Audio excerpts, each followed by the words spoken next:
welcome to Harlow on Healthcare.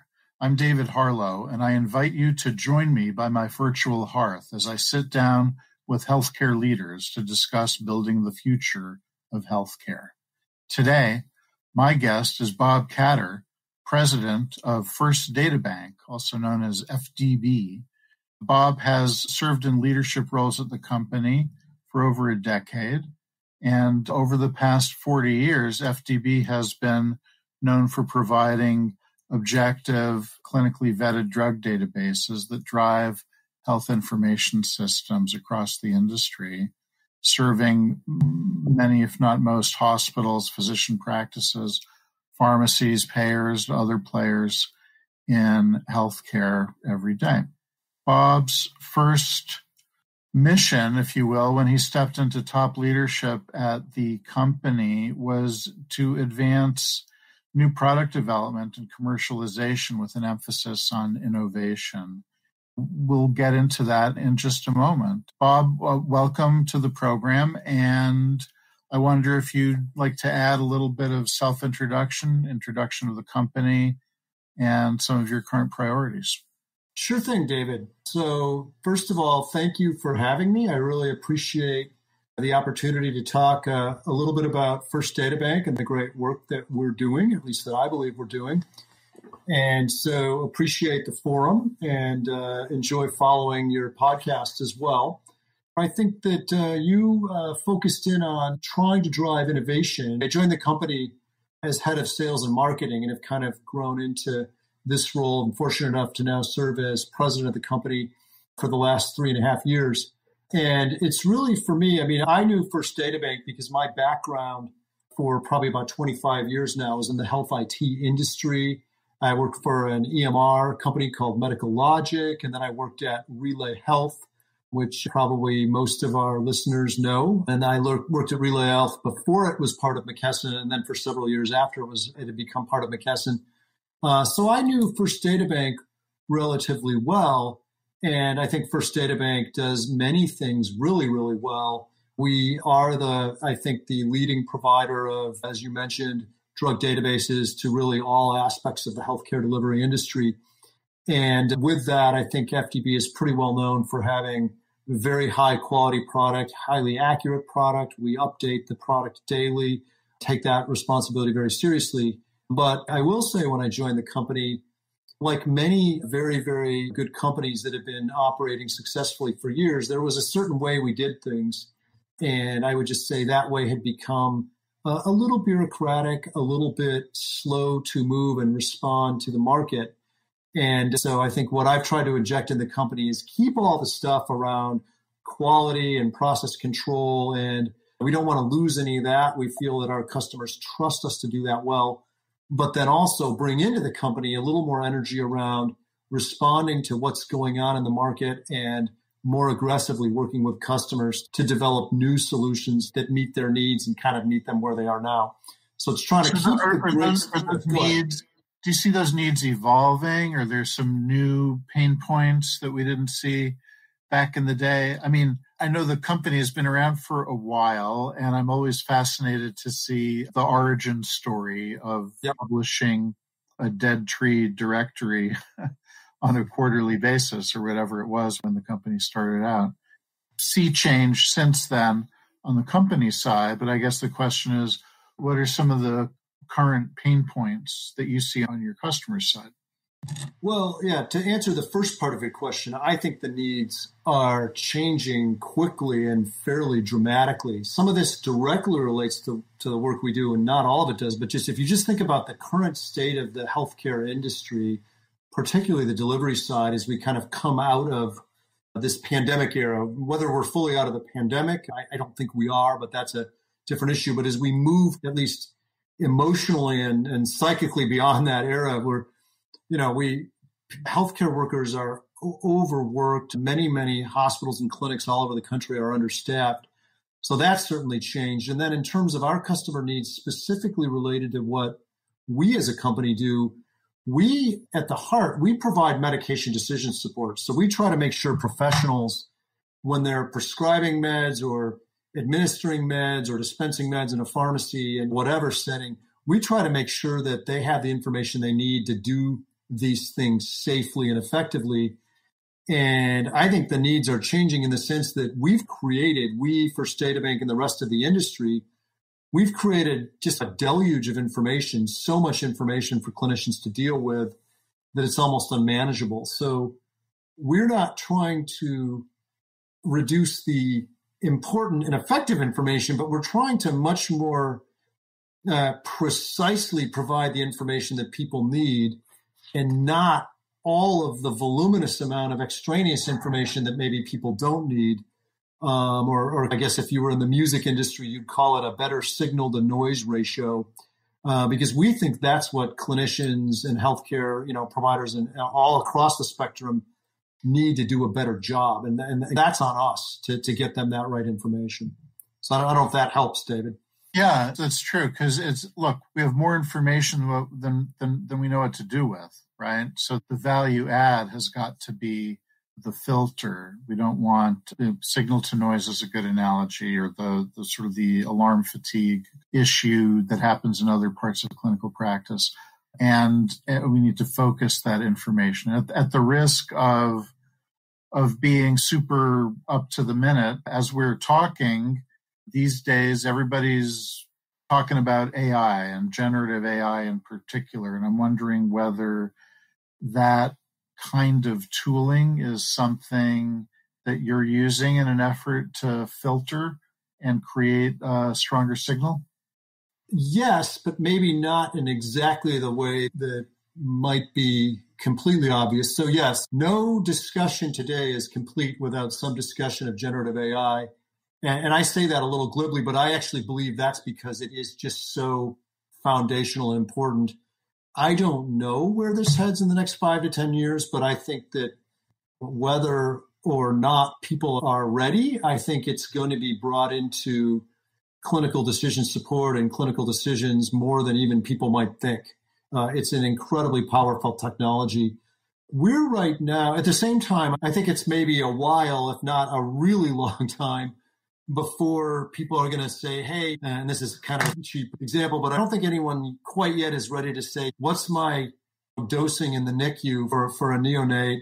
I'm going to go ask the GPT engine what that should be, because people may not be completely confident that the information they're going to get back is dead on, and it needs to be in that case, right? But I feel like in terms of, so we've set up our own kind of private sandbox. We're still thinking about how we share this sandbox with customers, but what we've done is we've partnered with a couple of the AI providers. Right now, we're primarily working with Microsoft, although we're going to bring others in. And so we have the latest version, I think it's GPT-4 in our private sandbox, and we're asking it queries around the documentation that goes along with our database, as well as running all sorts of queries. And both our clinical people and our tech, our developer people are working with the technology. And we're looking for just essentially a lot of better ways to do our job. And then we're also looking at how do we leverage this technology for customers to be able to access our information in a more kind of efficient and focused way. So I think it is going to be super helpful on that problem. But I think it's going to take a little while to get there. I don't think it's just quite as simple as just turning the whole thing over to the generative AI engine. And I know you're not suggesting that. Although I think it's very important at this stage to keep a human in the loop, right? Yes. And maybe someday there's some things that we can hand off a little bit further to the machines, and it's a new kind of a machine. So we need to figure out what it can do. That's exactly right. And we're big human in the loop. And I think that for us, that's the foreseeable future.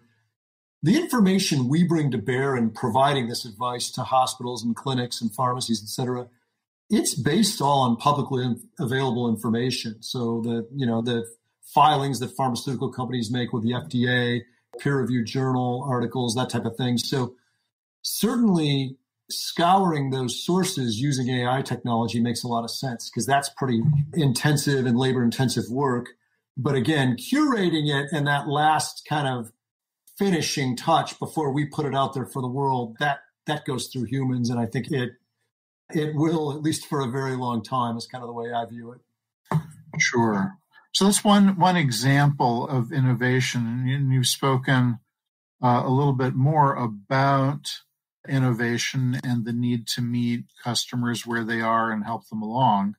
How do you promote innovation internally? Do you have an approach to that? You talked a little bit about needing to nudge the company forward from the way we've always done things on that front. So can you give a concrete example or two? Oh, absolutely. So when you say you have an approach to it, it's just maybe so much who I am. And I'm fortunate to have colleagues. I came out of what was, at least a few years before we sold it to McKesson, what was it was a venture-backed startup.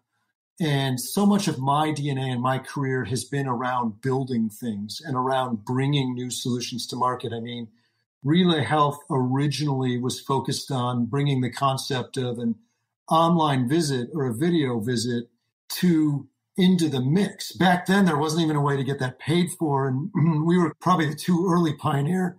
Excuse me. It took a pandemic, I think, to get us there.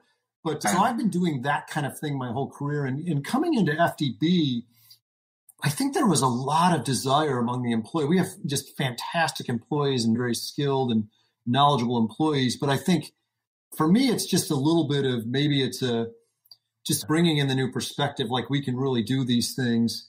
And so I don't know if I have a formal approach as much as we've really just tried to really focus our culture, our company meetings, which we do quarterly, and that kind of thing. We've just tried to focus on examples of innovation and work we're doing with customers and just really make that part of the kind of discussion within the company that goes on and really try to highlight that great work. And maybe that's how I've tried to kind of pull the company along to a certain extent. And that's even maybe the wrong way. It's more like harnessing the people in the company that want to do the kind of work to begin with.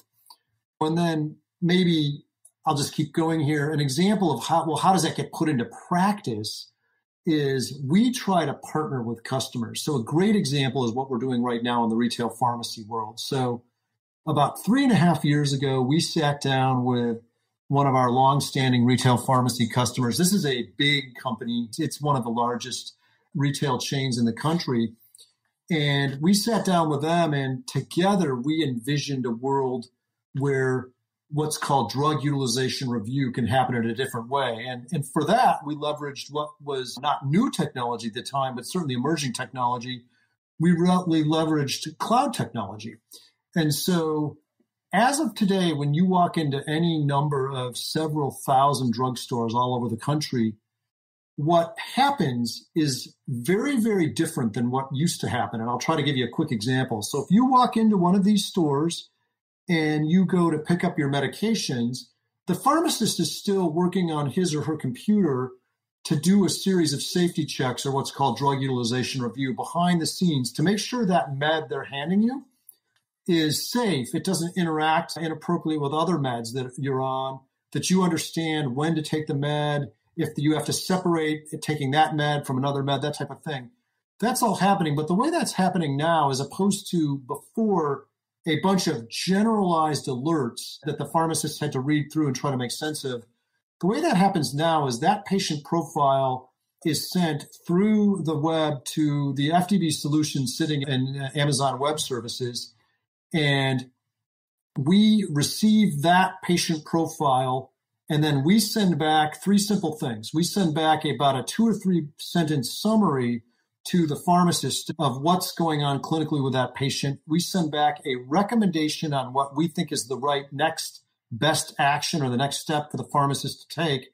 And then we send, and that could be fill the med and counsel the patient on X, or much more unusually, contact the prescriber because maybe you shouldn't fill this med and here's why. And then we send 2 different types of narratives to support those actions. One, which is crafted for talking to a consumer or a patient. And then the other, in the rare case where they have to contact the prescriber, is focused on contacting the prescribers. If you call the prescriber because of a significant risk that the system has identified, then we're going to give you some backup and say, here's what the system has shown. You may want to consider this, and you may even want to consider this alternative medication that the system suggests. So much more focused on that specific patient, real time and what's happening. And all that happens, the health profile to us, and then the message back to the pharmacist sitting behind the desk in the pharmacy, all that happens in less than half a second, and it happens a couple million times a day. So that's the kind of thing you can do with technology that really gets that pharmacist practicing pharmacy again, as opposed to spending her time or his time trying to read through this large number of kind of warnings and alerts flashing up on their screen. And so we've been working on and are now rolling that out with this customer this summer after a 3-year kind of gestation period of working together to make this happen. So that's an example of the kind of thing we're trying to do. If you're just tuning in, this is Harlow on Healthcare, coming to you on Healthcare Now Radio. I'm David Harlow, and my guest today is Bob Katter, president of First Data Bank. Bob, we've been talking about being responsive to customers and encouraging and harnessing the power of your colleagues around the company. And I guess other constituencies you might be dealing with are outside trusted experts and, frankly, the patients who are the ultimate beneficiaries of the work that you do. And I'm wondering how you incorporate the listening that needs to go on, the power of listening to those constituencies in order to build what you're building. Yeah, and I think a lot of this, and it's funny, I've just spent a lot of time with my 20-year-old son who's between his second and third year in college. And we spent a lot of time over the last few days when he's been home talking about listening and really hearing and understanding people. And he has no interest in being in a business career like me, but we talked about just in any career, anything you do, the power of listening. I think listening to customer needs, or that's really what a lot of this comes down to. So the example I just went through was how we worked with this large retail pharmacy customer to roll out a different way to do DUR, drug utilization review. We've been listening to them, and hopefully they've been listening to us, and mutually for 3 years, on how to do this. And into that comes, well, in this case, what's the pharmacist experience when he or she is out there and they're going through their busy day and they're having to do it? And then maybe indirectly, but what's the patient experience when they're on the other side of the desk, so to speak, and they're talking to the pharmacist and they're interacting with the pharmacist? I guess I'm just saying how important it is to incorporate that in. But I think if you go at it with the idea that it should be a better experience for everybody, and therefore you got to hear them out on, where they are today and how it works today and how they think it could work better. That's at least a good start on developing new solution, because I think you've got a much better chance of hitting the mark when you put it out there. And so far, it's ironic because we're in that first few weeks of having rolled this solution out now across retail pharmacies. We're getting two things. We're getting a lot of, thank goodness, a lot of really positive feedback. I'm like, wow, I love this new system. It's much more efficient for me. It's like helping me. We're also getting a ton of suggestions, but here's how you could make it even better. So we feel like we did hit the mark, but we didn't hit the mark everywhere. So now we're in the kind of furious pace of putting new updates and innovations and tweaks to make their lives even better. But all of that started back with what happens when the patient goes in to get their prescription from a pharmacist. How does that interaction work? And what would better support the pharmacist in making that work better for both the patient and therefore the pharmacist? And that, as you say, all starts with listening. Right. Great. So what I hear you saying is, one way or another, user experience is at the core, right? And are there other elements that have universal application when you're thinking about developing healthcare technologies? I mean, we talk about FHIR and other APIs and other stuff like that. There's some standards that are maybe table stakes, so to speak. But are there other universal elements that you would look at when you're thinking about designing a solution? Yes, and I just do want to reiterate a little bit the way you put it, though, because I think user experience, and ironically now we're talking about, in this case, 2 users, and in our industry, there are always 2 users, because there's always a caregiver and then there's always ultimately a patient, and both are affected by the kind of work that we do. And I think the reason I think it's so important to start there and why I'm still reiterating it is because I think as an industry, healthcare, we haven't done a great job on user experience. It's just not even just around software systems. It's so many things in healthcare are just more difficult to do, even if you're a patient, than they should be. Whether that's getting a vaccine or picking up your prescription or getting information or asking your doctor a quick question. So I think we're right, whether it's our company, software vendors, the deliverers themselves, like, we're all right to focus on user experience. And as you said, there's kind of a set of standards and technologies. I view those as tools, and I like the way you put it. Those are table stakes. Like, you'd be crazy to go out and try to reinvent the way DUR works in a pharmacy, for instance, without being aware of what are all the technologies that I have available to me to do it. We, as I mentioned earlier in my example, I think use the cloud in a way that makes a lot of sense. Something you couldn't have done 20 years ago, because that ability to do a kind of check that way through the cloud, a round trip check, just didn't exist. But I think I guess maybe the next one would be, you've got to build in quality, and you particularly have to build in quality when you do the kind of work we do. So let's just stay with our pharmacy example for a minute. So from the retail drugstore, we now have this patient profile. We know a lot about this patient, the meds they're on, the medical conditions they have, quite a bit about their demographics.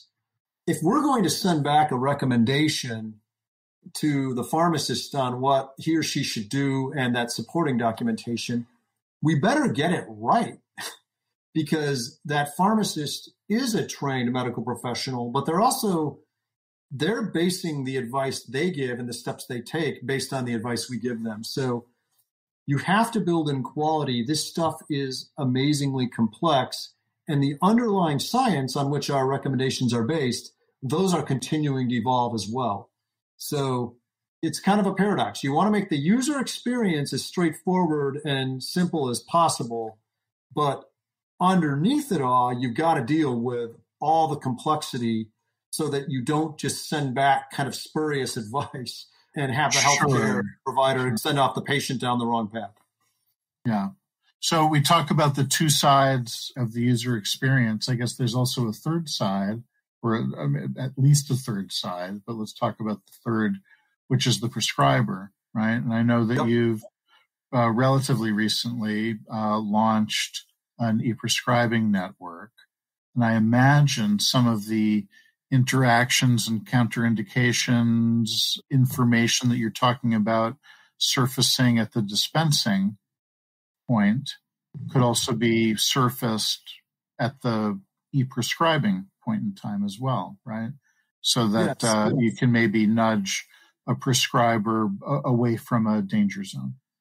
Yeah, no, absolutely. And that happens today, and that happens even within the way the current network works. And I'll get back to your question about the prescribing network in a minute. But I think, and to the extent that listeners are healthcare professionals or people in the industry, they already know this. But if they're even consumers listening, rest assured, your medication safety and the appropriateness of the meds you're on, that's being checked in multiple times on the chain. So already, whether they're using FDB's database or one of our competitors' databases, anyone who's prescribing a drug electronically is already doing a different version of the same checks I just described on the pharmacy side at the point where they're prescribing the drug as well.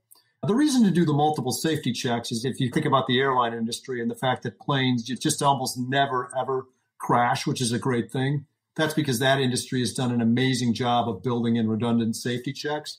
And I think that's what we're trying to do in healthcare as well. So rest assured on that. But back to the prescribing network, the reason we got into that is not necessarily because it wasn't safe the way it works now, but just the industry is, electronic prescribing has in the last 20 years emerged as the almost universal way that prescriptions get transmitted in this pharmacy. Very rarely do you go to the doctor and get a paper prescription. In some states, it's not even legal for them to give you a paper prescription anymore. It has to be electronic.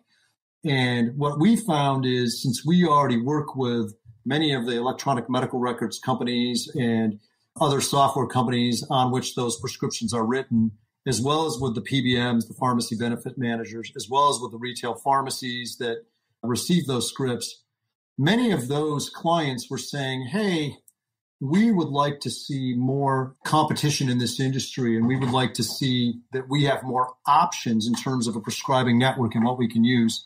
And so us getting into that was just essentially following our customers in terms of where they were asking us to go. And we're big believers in competition. I mean, there should be competitive competition in the drug database industry. There should be competition in the electronic prescribing industry. There should be competition in the healthcare delivery industry. You should never just have only one option, at least in our view. And that's the way we felt around electronic prescribing networks. And that's why we're pursuing that. Great. And so that's been underway for a year or so now. And is that going as expected, as hoped? Yeah, we announced that. It had been underway for a while before that in terms of us talking to clients and working on stuff in, quote, in the shop. But we announced that at HIMSS in 2022. I want to make sure to get my years right here. So that was about a year and a half ago now. And we have been out.